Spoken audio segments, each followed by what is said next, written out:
Survival of the fittest. We must run through the jungle and survive on one. My pick has fallen.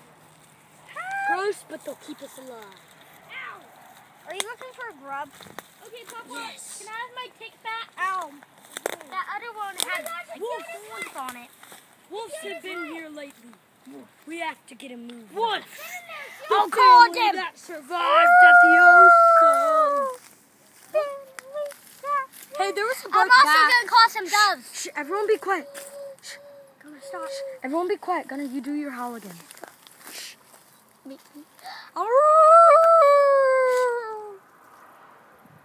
What do you call him? Like a coyote? Coyote or a wolf. Okay. Do it again. Take your booty. Do it one more time. Last time you did it, I thought I heard barking. Ow. Ow, ow, ow, ow. Ow, that one.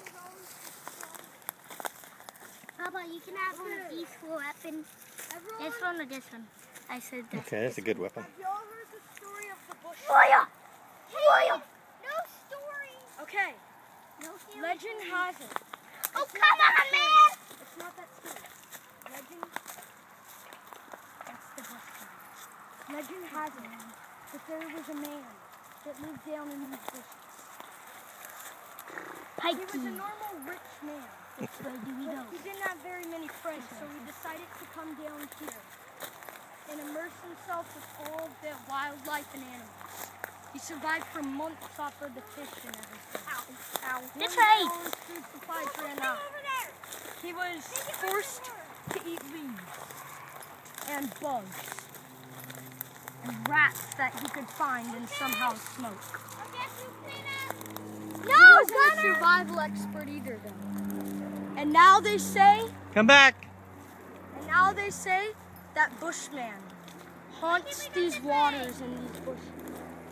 And that if anyone comes near Bushman's hut, you'll hear the clanking of 2 metal cans going clank, clank, clank. And that will be the last sound you ever hear before Bushman comes. The cops... He has a stupid name. Okay, but guys, listen, this is the most horrific part. When the cops found that family down here, the family was saying, don't let Bushman get us. Don't let Bushman get us. And they started doing some weird chant. But when the cops took them somewhere to give them food and water, they started doing some weird chant, and the cops asked, what are y'all doing? And they said, it's a chant to keep Bushman away from us. And that night at the station they were put at a rehab center, they heard clanking at the next room. And they didn't know what it was, but they ran out of the hospital.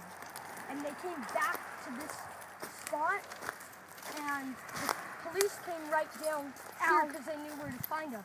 And right where we are standing, right now, they had set up a giant shrine to Bushman. Now the people came back, took them to rehab. The family's okay now though.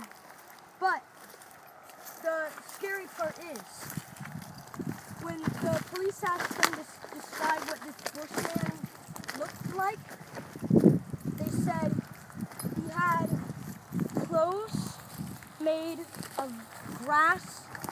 He had wet hair, and he had chunks of the fish and rats that he had eaten still in his teeth. And he kept the skin, some skin of any animal that was stupid enough to come where he lived. Now, the police came out on an investigation to find Bushman out here. They came right here, they looked a while, they got some police kayaks and stuff out on the lake to look. They were cruising around here, coming around that side. They were almost over there, by the turn over there, when one of the police the survivor policemen heard clanking. And out of the water rose something covered in stuff exactly like this. Covered in it, face and all. And it sunk the boat. Now the survivor policeman swam to shore right here. And they say that survivor policeman used this bucket and he stayed here for days to catch the Bushman. But he could never find Bushman. He dedicated his whole life to getting Bushman back for killing his best police officer, his best friend also. But he could never quite find Bushman. I bet Bushman fishes over there. Papa, the night you're taking your weapon in your hand. One night, the police officers decided enough is enough. We're going to come down here and drag that other police officer to our cars if we have to. Well, they were a little too late, I guess. They found him. They found the man, but not all of him. The man's leg was missing. He was lying on the ground. He had died from blood loss. I don't know. And they say that when they picked up his body and took it back to the car, they heard something moving in the water, rippling. And then they saw stuff like this float up to the surface and saw ripples swimming away. And the day of that police officer's funeral, you know what they heard? What? The clanking of the cans that Bushman used to entertain himself. Now, Bushman still lives out here. And they say that if you're quiet for long enough, you will hear the clankings. And you might be lucky enough to catch some of this stuff floating up to the surface. And see these dead fish and dead shrimp? Maybe those were Bushman's. Bushman lives on the opposite side where it's harder for humans to get to him. So that he will be completely cut off from the outside world, except for the small amount of trash and food. Bushman has stepped in this very spot.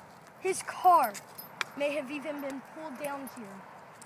Now, as I said before, Bushman was rich before. He left everything behind. He had 3 daughters and 1 son. 4 kids he left behind and a loving wife.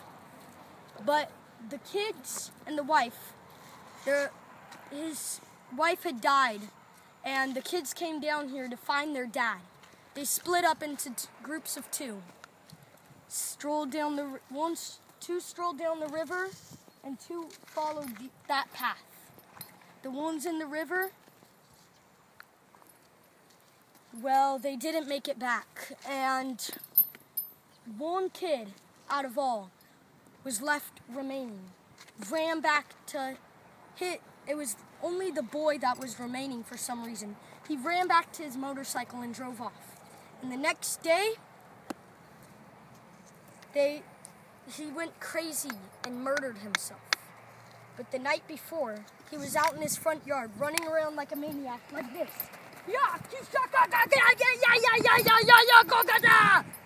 Chanting to keep the Bushman away. And the last thing they heard before he stopped chanting was